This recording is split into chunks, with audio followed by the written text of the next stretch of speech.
ভোগান্তি হইতেছে এত রাতে? অবশ্যই আমরা একজন মেয়েকে বলবো যে তুমি অন্যায় করো, এটা আমার অধিকার। এরা ইসলামের দেশ থেকে কথা বলে না, এরা পর্দার বিরুদ্ধে কথা বলে না, তাদেরকে গ্রেফতার করা হয় না কেন? জোর করে জবানবন্দি দেওয়া হয়েছে। এবং এই পুলিশ কেন তার কাছ থেকে জোর করে জবানবন্দি নিল? এই পুলিশ কেন এই ভিকটিমের মোবাইল এগুলো সব ওই মেয়ের কাছে রাখছে এখনো? এটা এই পুলিশকে থানাকে জবাব দিতে হবে। অবশ্যই। ওনার আইডি তো সমস্যা করতেছে। আমি লাইভে গেছি, আমার আইডি অলরেডি রিপোর্ট করে ইয়ে করে গেছে।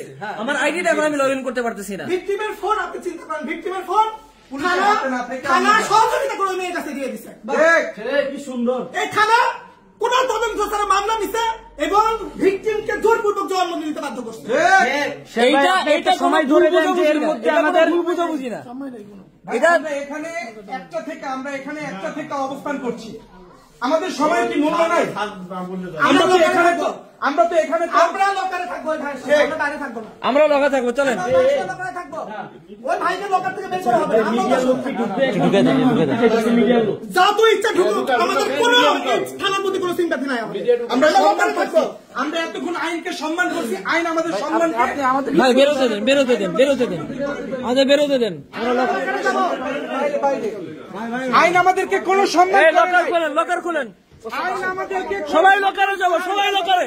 আইন আমাদেরকে কোনো সম্মান করে না। সবাই লকারে যাবো, আমরা লকাবে থাকবো, সবাই লকারে যাবো।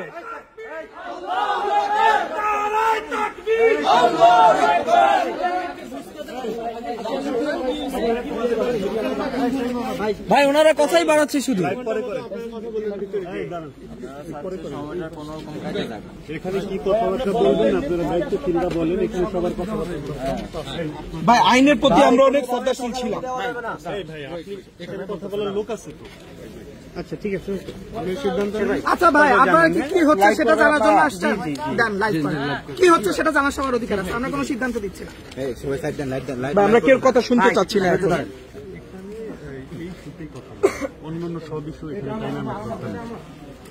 ভাই আপনি যা মন চাচ্ছে আপনি বলবেন, দর্শক সাথেই থাকুন, যেটা লিগেল এটাই বলতে হবে। এখানে আমরা তো অপরাধী না। না না, আমরা বাতিলের বিপক্ষে কথা বলতে আসছি, হকের পক্ষে আমরা এতক্ষণ ছিলাম, আমাদের মানে কোনো দামই দিচ্ছে না। ভাই একটু বাস এইটুকু, ঠিক আছে ঠিক আছে ঠিক আছে। হ্যাঁ এবার জিজ্ঞেস করেন।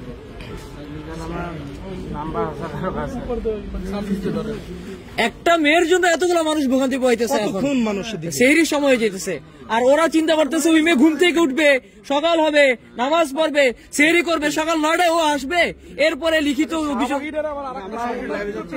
ভাই এটা হচ্ছে যে রমাদান মাস, আমরা সবাই রোজা ছিলাম এবং আমরা তারাবি পড়ে আসছি।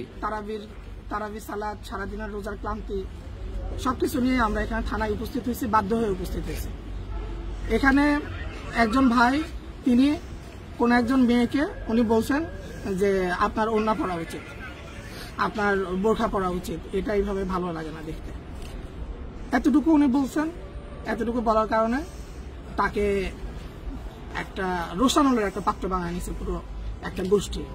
তারা তার বিরুদ্ধে যৌন হেনস্থার অভিযোগ নিয়ে আসছে, যেটা সম্পূর্ণ মিথ্যা, ভিত্তিহীন। যৌন হয়রানির মতো কিছুই উনি করেন নাই। তার বিরুদ্ধে ইফটিজিং এর অভিযোগ আনা হয়েছে, তিনি কোনো ইফটিজিং করেন নাই। তিনি অত্যন্ত ভদ্র ভাষায় শালীনভাবে সেই মেয়েকে বলছেন যে আপনি ওড়না পরলে বা আপনার বোরখা পরলে ভালো হতো, এভাবে উনি বলছেন। এটাকে উনি যৌন হেনস্থা বানাইছেন, এটাকে উনি ইফটিজিং বানাইছেন। এবং উনি যখন থানায় আসছেন তখন এই থানা কোনো তদন্ত ছাড়া, যে ব্যক্তির বিরুদ্ধে অভিযোগ, এই অভিযোগটা সত্য কি মিথ্যা, কোনো তদন্ত ছাড়া তারা বেশ কয়েকটা অপরাধ করছে। তারা এই লোকটাকে বাধ্য করছে ওই মেয়েটার পক্ষে জবানবন্দি দেওয়ার জন্য। ফলে লোকটা বাধ্য হয়ে তাকে ভয় ভীতি দেখিয়ে বলপূর্বক তার কাছ থেকে এই থানা তার কাছ থেকে বলপূর্বক জবানবন্দি দিচ্ছে, আমি জবানবন্দি দিতে বাধ্য হয়েছে।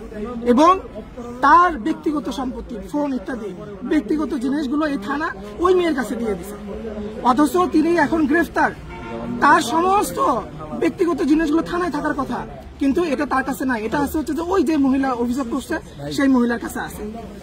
এখন আমরা